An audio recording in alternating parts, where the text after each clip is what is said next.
धर्मघट करुथिबा डाक्तरंको उपरे एस्मा लागू। राज्य में 2 दिन धरी डाक्तर माने 2 घंटिया ओपीडी सेवा वर्जन करुछंती। सेमानंको आंदोलन को दमन करिबा पई सरकार एस्मा लगाइछंती। गृह विभाग मंगलवार संध्यारे एनी विज्ञप्ति प्रकाश करिछि। एस्मा अनुसार आसंता 6 मास जाए डाक्तर माने आंदोलन की धर्मघट करिपारिबे नाही। साधारण लोकंको स्वार्थ को दृष्टि रे रखी ए निष्पत्ति निया जाइछि। सरकारी स्वास्थ्य सेवारे नियोजित डाक्तर, नर्सिंग अधिकारी, फार्मासिस्ट, पारामेडिकल स्टाफ, टेक्नीशियन एवं समस्त तृतीय और चतुर्थ श्रेणी कर्मचारी उपरे एही कटकणा लागू करा जाइछि। अपरपक्षे Odisha medical service association ESMA धमक को खातिर करिनि। वर्तमान जेउ भली आंदोलन चलीछि ताहा जारी रहिबो बोली संघ चेतावनी दैछि। ट्विन सिटी रे प्रदूषण रोकिबाकू निर्माण कार्य वर्ज्य जाळेनी उपरे कटकणा। उभय कटक और भुवनेश्वर सहर में प्रदूषण मात्र किछि दिन धरी बढ़ी चलीछि। एहा उद्वेगजनक स्तर को आसिबारु प्रशासन कार्यानुष्ठान आरंभ करिछि। आसंता 7 दिन पर्यंत संध्या 6टारू सकाळ 10टा मध्य ट्विन सिटी रे सबु प्रकार निर्माण काम उपरे कटकणा जारी करा जाइछि। एही 7 दिन रे धूଳି और प्रदूषण रोकिबाकू समस्त प्रकार उच्छेद उपरे रोक लगा जाइछि। खोला स्थान रे कोनोसी प्रकार वर्ज्य जଳାगले सेथिपई 5000 टंका जरिमाना देबाकू पड़िबो। होटेल और ढाबागुड़िकरे काठ और कोईला जाळिबाकू मना करा जाइछि। निर्माण स्थानगुड़िकू कभर करी रखिबाकू कुहा जाइछि। धूଳି रोकिबाकू राजपथ समेत अन्यान्य स्थान रे दिनकू 2 थर जलसिंचन करबाकू निर्देश दिया जाइछि। जारी होइतिबा कटकणा कड़ाकड़ी तदारक करबाकू पुलिस और प्रशासन को दायित्व दिया जाइछि। राज्य रे मिलर्स को आंदोलन, धान किणा बंद। राज्य में धान उठाइबाकू मिलर्स मना करिबारु मंगलवार मंडी रे ताला झुलिछि। केउठी गोटिए भी बस्ता धान उठी नाही। चाषी माने मंडी को धान आनी निराश होइचंते। मिलर्स को आंदोलन जोगु एभली स्थिति देखा जाइछि। सोमवार सरकारଙ୍କ सह आलोचना विफल हेबारु ऑल ओडिशा राइस मिलर महासंघ ए आंदोलन आरंभ करिछि।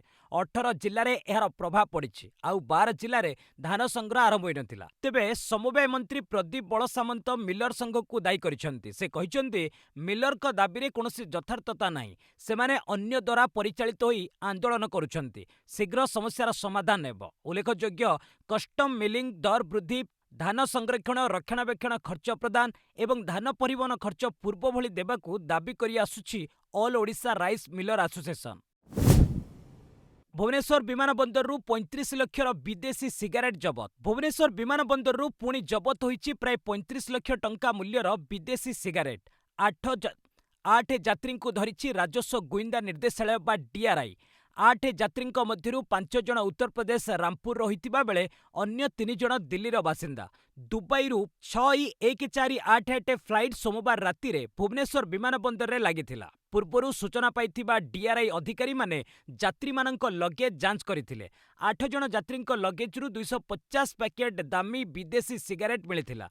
प्रति पैकेट रे प्राय 20 टी लेखाए सिगारेट थिला।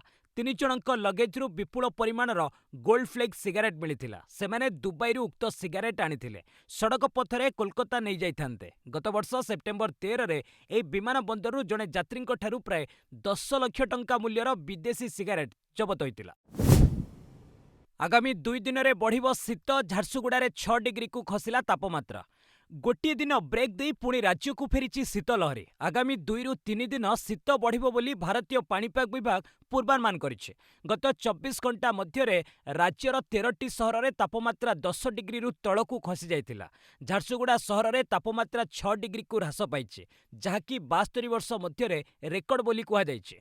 उत्तर भारतरू ठंडा पवन बहुतिबा बेले बंगोपसागर रे लघुचाप सृष्टि होइतिबारु एहार शीत प्रभाव ओडिशा उपरे पड़िछि। गत 24 घंटा मध्य राउरकेला रे तापमात्रा 6.6 डिग्री थिबा बेले किरोई एवं जी उदयगिरी रे 6.8, दारिंगबाड़ी रे 7.5, सुंदरगढ़ रे 7.6, सिमिलगुड़ा रे 8.5, बलांगीर रे 8.8, फुलबाणी और केन्दुझर रे 9 डिग्री एवं बारिपदा, कटक, कोरापुट रे 10 डिग्री रहितिला। 2 वर्षिया स्वतंत्र बीएड छात्र छात्री ओटीईटी। ओटीईटी शिक्षक योग्यता परीक्षा पई 2 वर्षिया स्वतंत्र शिक्षा रे बीएड परीक्षा छात्र छात्री को सुजोग मिलिबो। सेमाने पेपर 2 परीक्षा दे पारिबे। एनी विद्यालय और गणशिक्षा विभाग पक्षरु सूचना दिया जायछि। गणशिक्षा विभाग पक्षरु सामाजिक गणमाध्यम एक्स रे कुहा जायछि, पूर्वरु केवल स्वतंत्र शिक्षा रे 1 ବର୍ଷିଆ ବିଏଡ୍ କରିଥିବା ଛାତ୍ରଛାତ୍ରୀମାନେ ଓଟିଇଟି ଦେଉଥିଲେ। ଏହା ପରିବର୍ତ୍ତନ ହେବା ପରେ ପ୍ରାୟ 3000ରୁ ଅଧିକ ଛାତ୍ରଛାତ୍ରୀ ଉପକୃତ ହେବେ। 2 ବର୍ଷିଆ ସ୍ୱତନ୍ତ୍ର ବିଏଡ୍ କରିଥିବା ପିଲା ଓଟିଇଟି ଦେବା ପରେ ସେମାନେ ଶିକ୍ଷକ ଭାବେ 6ରୁ 8ମ ଶ୍ରେଣୀ ପଢ଼ାଇବା ପାଇଁ ଯୋଗ୍ୟ ହେବେ, ଯାହା ଏନ୍‌ସିଟିଇର ନିୟମ ଅନୁଯାୟୀ ରହିଛି। ଓଟିଇଟି ସଂକଳ୍ପ ପତ୍ରରେ କୁହାଯାଇଛି ସ୍ନାତକ ସହ 2 ବର୍ଷିଆ ପ୍ରାଥମିକ ଶିକ୍ଷାରେ ଡିପ୍ଲୋମା ତଥା ସିଟି, ସ୍ନାତକ କିମ୍ବା ସ୍ନାତକୋତ୍ତର ବିଏଡ୍‌ରେ ସର୍ବନିମ୍ନ 50% ମାର୍କ ରହିବା ଆବଶ୍ୟକ। ବୈଧ ବୀମା ଓ ପ୍ରଦୂଷଣ ସାର୍ଟିଫିକେଟ୍ ନଥିଲେ ଫାସ୍‌ଟ୍ୟାଗ୍ ହେବନି ରିଚାର୍ଜ। ଗାଡ଼ି ପାଇଁ ବୈଧ ପ୍ରଦୂଷଣ ସାର୍ଟିଫିକେଟ୍ ଓ ବୀମା ସାର୍ଟିଫିକେଟ୍ ଆବଶ୍ୟକ। ଏହା ନଥିଲେ ଆପଣମାନେ ଆଉ ଫାସ୍‌ଟ୍ୟାଗ୍ ରିଚାର୍ଜ କରିପାରିବେନି କିମ୍ବା ଟୋଲ୍‌ଗେଟ୍ ଦେଇ ଆପଣଙ୍କ ଗାଡ଼ି ଯାଇପାରିବନି। କେନ୍ଦ୍ର ସଡ଼କ ପରିବହନ ଓ ରାଜମାର୍ଗ ମନ୍ତ୍ରଣାଳୟ ପକ୍ଷରୁ ଜାରି ହୋଇଥିବା ଏହି ନିୟମ ଓଡ଼ିଶାରେ ଆସନ୍ତା ଫେବୃଆରୀ 1 ତାରିଖରୁ ଲାଗୁ ହେବ।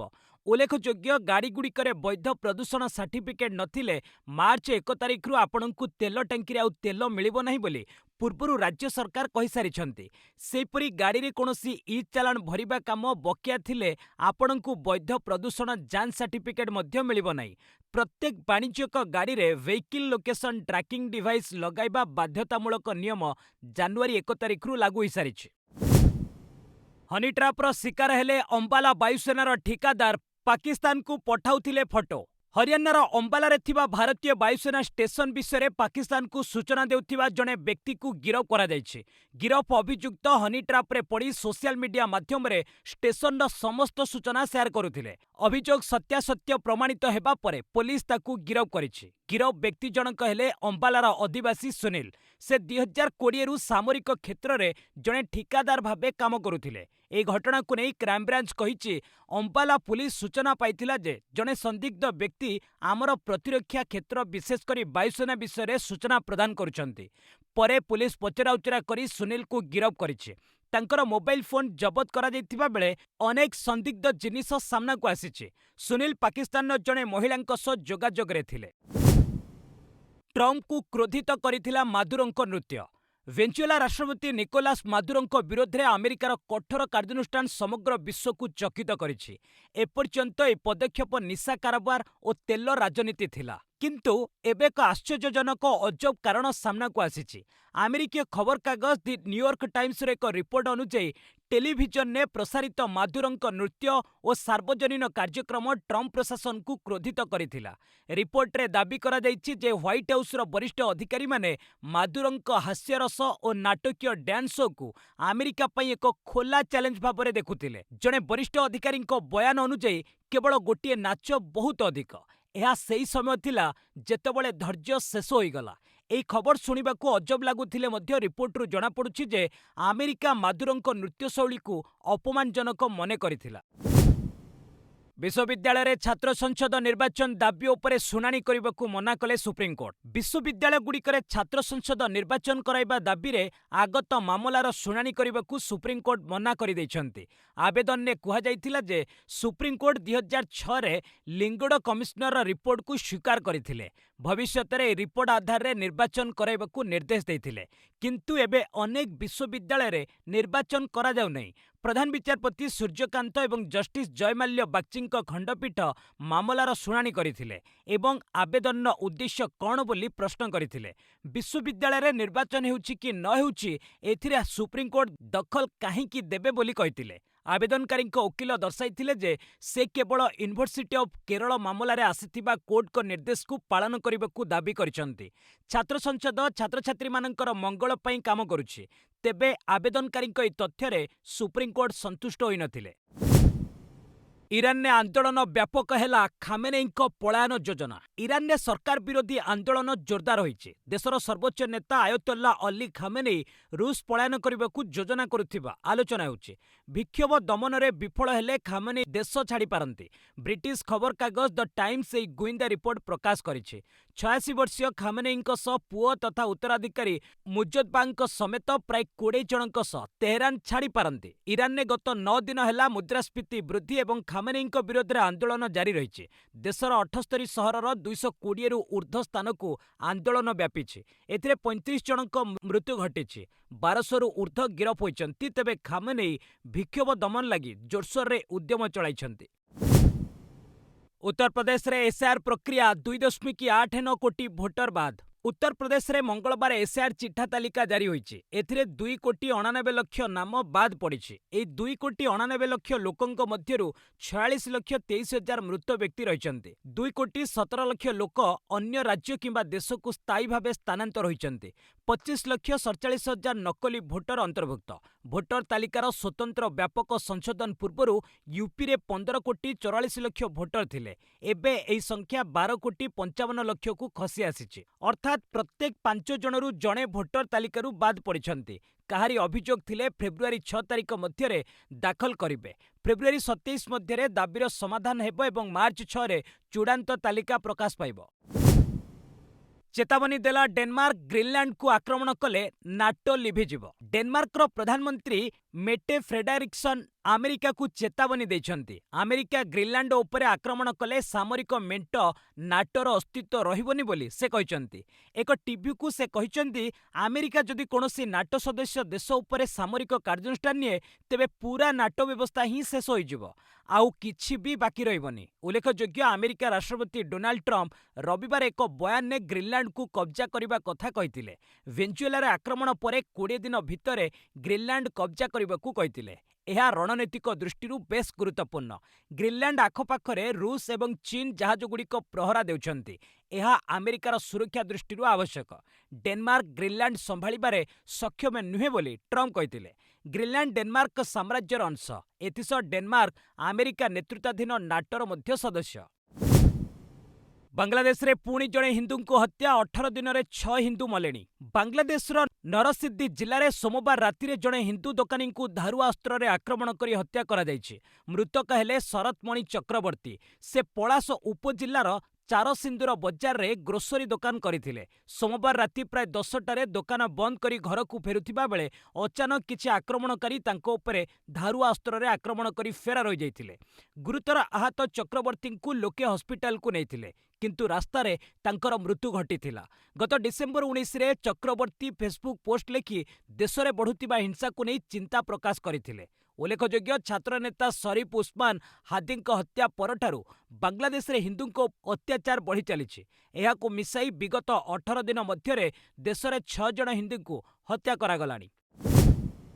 डीएमके सरकार को हाईकोर्ट को भर्सना। तिरुपरकुंड्रम रे दीप जालिबाकू अनुमति। माद्रास हाईकोर्ट को मदुराई बेंच तमिलनाडु सरकार को तीव्र भर्सना करिसेंती। तिरुपरकुंड्रम मंदिर पहाड़ उपरे थिबा दरगा निकट पत्थर स्तंभरे दीप जलाइबाकू अनुमति दैछंती। एही मामलार पूर्व राय को बजाय रखिबा सह राजनीतिक रंग दैथिबारु खंडपीठ तमिलनाडु सरकार को समालोचना करिसेंती।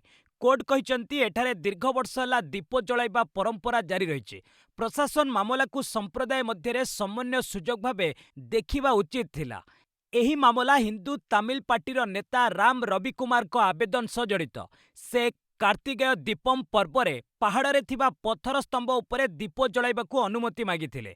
गत डिसेंबर 1 रे जस्टिस स्वामीनाथन को एक खंडपीठ एही आवेदन को स्वीकार करी दीप जलाइबाकू अनुमति देथिले, किंतु तमिलनाडुर स्टालिन सरकार आईन व्यवस्थार द्वाही देई निर्देश को पालन करबाकू मना करि देथिले। स्वास्थ्यावस्था बिगिड़बारु दिल्लीर सार गंगाराम हॉस्पिटल ले भर्ती हेले सोनिया गांधी। वरिष्ठ कांग्रेस नेता तथा संसदीय दल अध्यक्षा सोनिया गांधी को दिल्लीर सार गंगाराम हॉस्पिटल ले भर्ती करा जायछि। रिपोर्ट अनुसार तांको स्वास्थ्यावस्था खराब हेबा परे मंगलवार सकाळे तांको हॉस्पिटल निया जायथिला। डाक्तरंक एक स्वतंत्र दल तांको स्वास्थ्यावस्था उपरे नजर रखिछि। कांग्रेस दल किंबा हॉस्पिटल पक्षरु सोनियांको स्वास्थ्यावस्था संपर्क रे कोनोसी विवृत्ति जारी करा जाय नै। प्रकाशयोग्य गत डिसेंबर 9 रे सोनिया 79 वर्ष बयस रे पदार्पण करथिले। से दीर्घ समय धरी काशरे पीड़ित, जेउंथिपाई नियमित भावे चेकअप लगी तांको हॉस्पिटल जिबाकू पड़िଥାଏ। विशेष करी दिल्ली रे बढ़ुथिबा प्रदूषण तांको स्वास्थ्य समस्या को आहुरी बढ़ाई देथिबा कुहा जाउछि।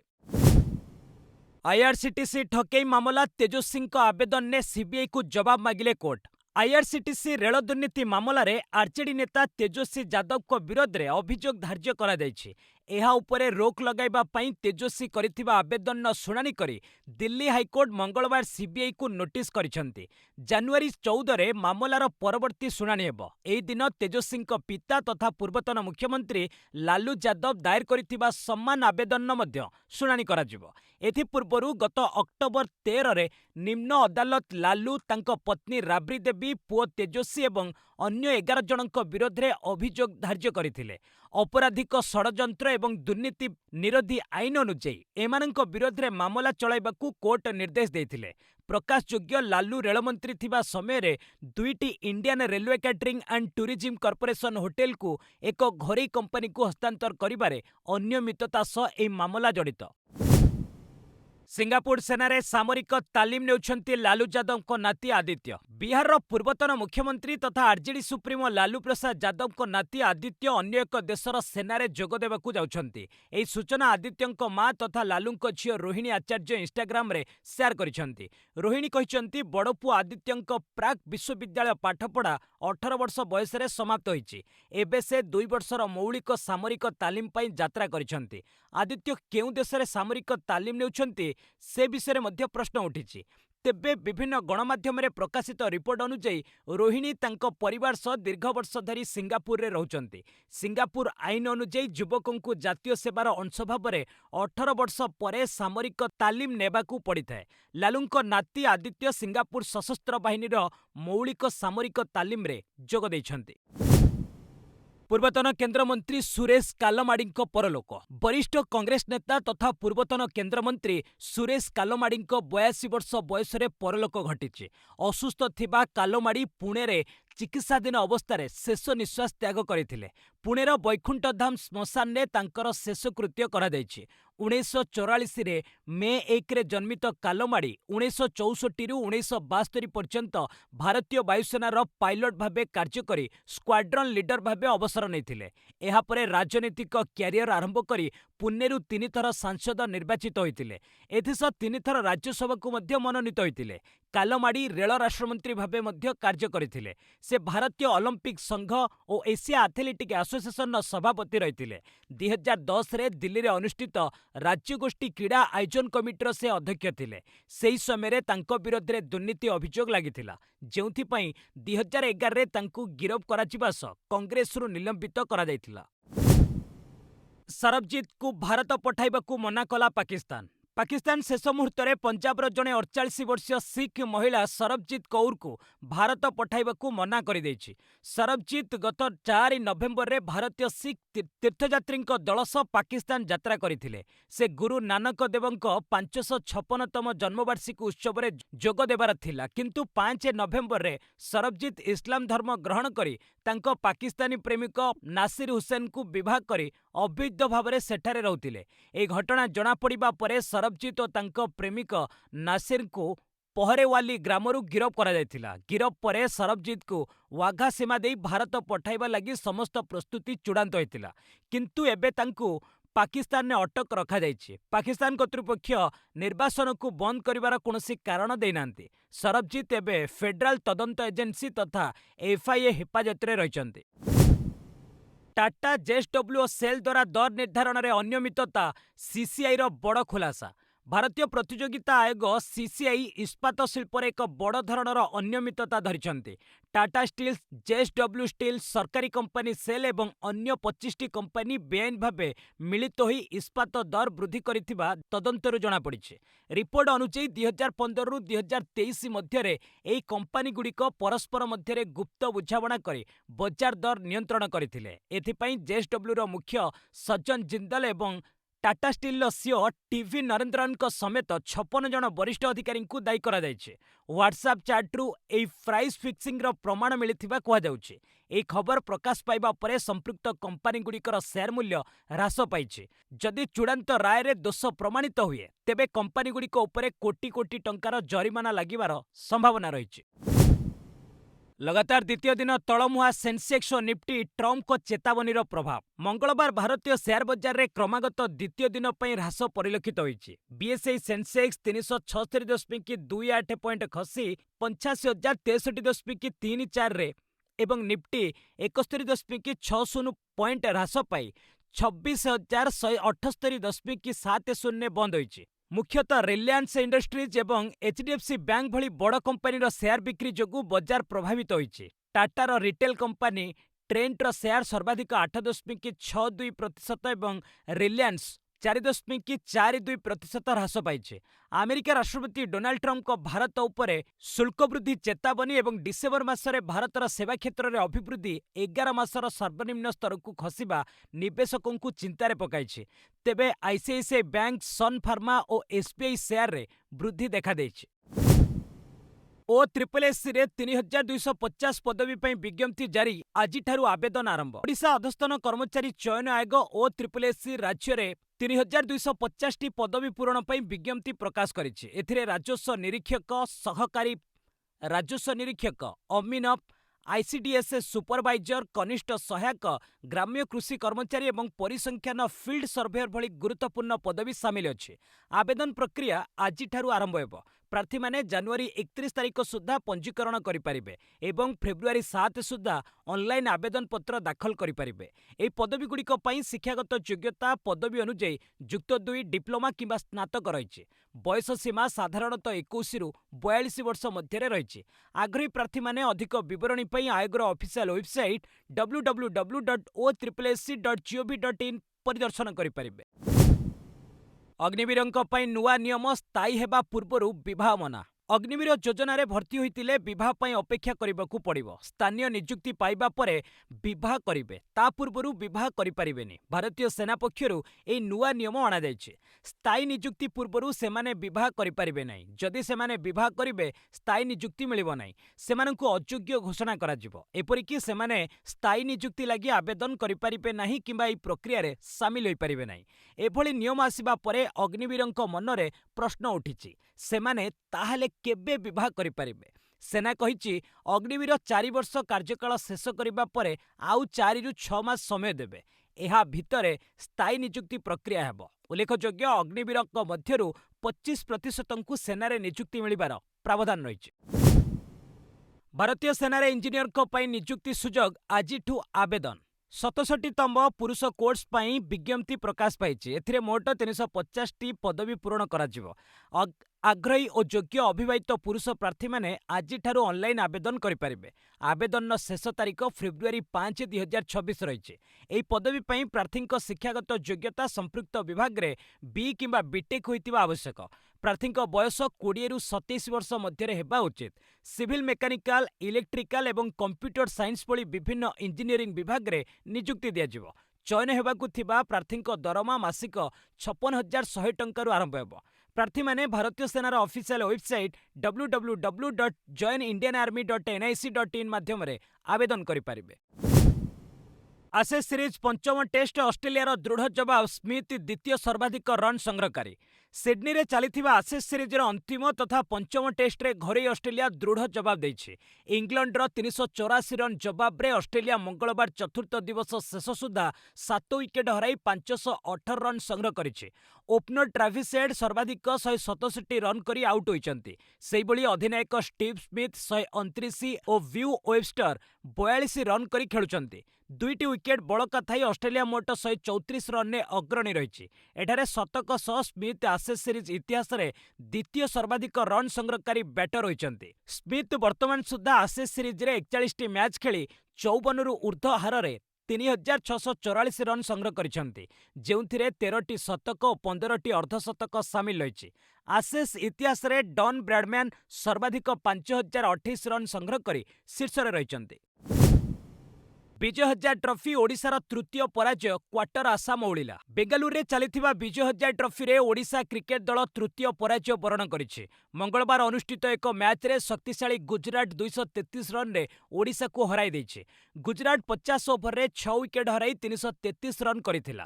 ଅକ୍ସର ପଟେଲ ସର୍ବାଧିକ 73 ରନ୍ କରି ବିପ୍ଳବ ସାମନ୍ତରାୟଙ୍କ ବଲ୍ରେ ବୋଲ୍ଡ ହୋଇଥିଲେ। ଅନ୍ୟମାନଙ୍କ ମଧ୍ୟରେ ଓପନର ଉର୍ଭିଲ ପଟେଲ ଓ ଆହାନ ପୋଦ୍ଦାରଙ୍କ ବ୍ୟାଟ୍ରୁ 63 ରନ୍ ଲେଖାଏଁ ବାହାରିଥିଲା। ଜବାବରେ ଓଡ଼ିଶା ପ୍ରତିପକ୍ଷ ଅଧିନାୟକ ଚିନ୍ତନ ଗାଜାଙ୍କ ଦ୍ରୁତ ବୋଲିଂକୁ ସାମରି ନ ପାରି 28.1 ଓଭରରେ ଠିକ୍ 100 ରନ୍ରେ ଅଲ୍ ଆଉଟ୍ ହୋଇଯାଇଥିଲା।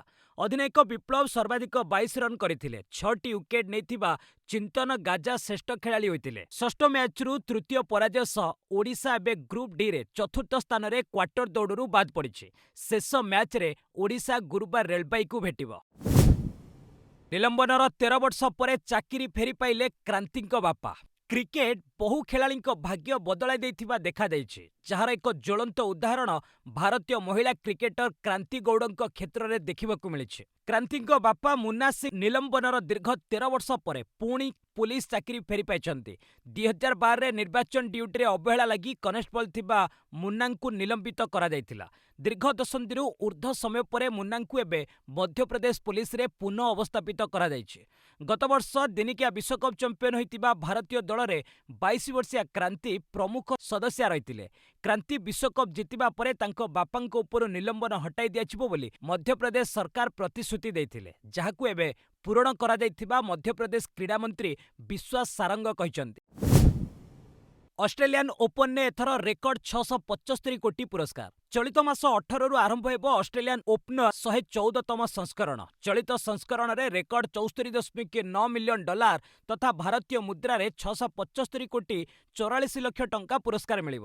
ଗତ ସଂସ୍କରଣଠାରୁ ଏହା 16% ଅଧିକ। 2025ରେ ପୁରସ୍କାର ବାବଦକୁ 64.81 ମିଲିୟନ ଡଲାର ଦିଆଯାଇଥିଲା। ଏଥର ପୁରୁଷ ଓ ମହିଳା ସିଙ୍ଗଲ୍ସରେ ଚମ୍ପିୟନ ଖେଳାଳି ପ୍ରାୟ 25 କୋଟି 16 ଲକ୍ଷ ଟଙ୍କା ପାଇବେ। ସେହିଭଳି ରନର୍ସ ଅପ୍ ହୋଇଥିବା ଖେଳାଳି 13 କୋଟି 3 ଲକ୍ଷ ଟଙ୍କା ସାଙ୍ଗରେ ଘରକୁ ନେବେ। ଏହା ବାଦ୍ ଆହୁରି ଅନେକ ଆକର୍ଷଣୀୟ ଅର୍ଥରାଶି ବ୍ୟବସ୍ଥା ମଧ୍ୟ ରହିଛି। ସେମିଫାଇନାଲରେ ପରାସ୍ତ ହୋଇଥିବା ଖେଳାଳି 7.57 କୋଟି ଟଙ୍କା ଓ ପ୍ରଥମ ରାଉଣ୍ଡରୁ ବିଦାୟ ନେଇଥିବା ଖେଳାଳିଙ୍କୁ 90.85 ଲକ୍ଷ ଟଙ୍କା ମିଳିବ। ପ୍ରତି ରାଉଣ୍ଡକୁ ଉନ୍ନୀତ ହେଲେ ପୁରସ୍କାର ବାବଦକୁ ଖେଳାଳିଙ୍କୁ ଅଧିକ ଅର୍ଥରାଶି ପ୍ରଦାନ କରାଯିବ। ବିଜୟଙ୍କ ଚଳଚ୍ଚିତ୍ର ଜନନାୟକନ୍ର ମୁକ୍ତିଲାଭ ନେଇ ଅନିଶ୍ଚିତତା, ହାଇକୋର୍ଟରେ ଶୁଣାଣି ଘୁଞ୍ଚିଲା। ଦକ୍ଷିଣ ଭାରତୀୟ ସୁପରଷ୍ଟାର ବିଜୟଙ୍କ ବହୁ ପ୍ରତୀକ୍ଷିତ ଚଳଚ୍ଚିତ୍ର ଜନନାୟକନ୍ ଜାନୁଆରୀ 9ରେ ମୁକ୍ତିଲାଭ କରିବାକୁ ଯାଉଥିବା ବେଳେ ଏହା ଆଇନଗତ ଜଞ୍ଜାଳରେ ଫସିଛି। ସେସନ୍ସର ବୋର୍ଡ ପକ୍ଷରୁ ସାର୍ଟିଫିକେଟ୍ ମିଳିବାରେ ବିଳମ୍ବ ହେବାରୁ ନିର୍ମାତା କେଭିଏନ୍ ପ୍ରଡକ୍ସନ୍ ମାଦ୍ରାସ ହାଇକୋର୍ଟଙ୍କ ଦ୍ୱାରସ୍ଥ ହୋଇଥିଲେ। ସୋମବାର ଏହାର ଶୁଣାଣି ହୋଇଥିଲେ ମଧ୍ୟ କୌଣସି ଚୂଡ଼ାନ୍ତ ନିଷ୍ପତ୍ତି ହୋଇପାରିନାହିଁ ଏବଂ ଅଦାଲତ ପରବର୍ତ୍ତୀ ଶୁଣାଣି ପାଇଁ ଜାନୁଆରୀ 7 ତାରିଖ ଧାର୍ଯ୍ୟ କରିଛନ୍ତି। ନିର୍ମାତାଙ୍କ ପକ୍ଷରୁ ଯୁକ୍ତି ଦର୍ଶାଯାଇଛି ଯେ ଚଳଚ୍ଚିତ୍ରଟି 25ଟି ଦେଶରେ ସାର୍ଟିଫିକେଟ୍ ପାଇସାରିଛି ଏବଂ ଏହା ୟୁଏଇ ସାର୍ଟିଫିକେଟ୍ ପାଇଁ ସମ୍ପୂର୍ଣ୍ଣ ଯୋଗ୍ୟ। ଅନ୍ୟପକ୍ଷରେ ଧାର୍ମିକ ଭାବନା ଆଘାତ ନେଇ ଅଭିଯୋଗ ଉପରେ କୋର୍ଟ ଔପଚାରିକ ଅଭିଯୋଗ ଦାଖଲ କରିବାକୁ ନିର୍ଦ୍ଦେଶ ଦେଇଛନ୍ତି। ବସ୍ ଆଜି ପାଇଁ ଏଇଠି ରଖିବା, ପୁଣି ନେଇ ଆସିବି ଲେଟେଷ୍ଟ ଅପଡେଟ୍। ସେ ପର୍ଯ୍ୟନ୍ତ ବିଦାୟ ନେଉଛି। ଜୟ ହିନ୍ଦ, ଜୟ ଭାରତ।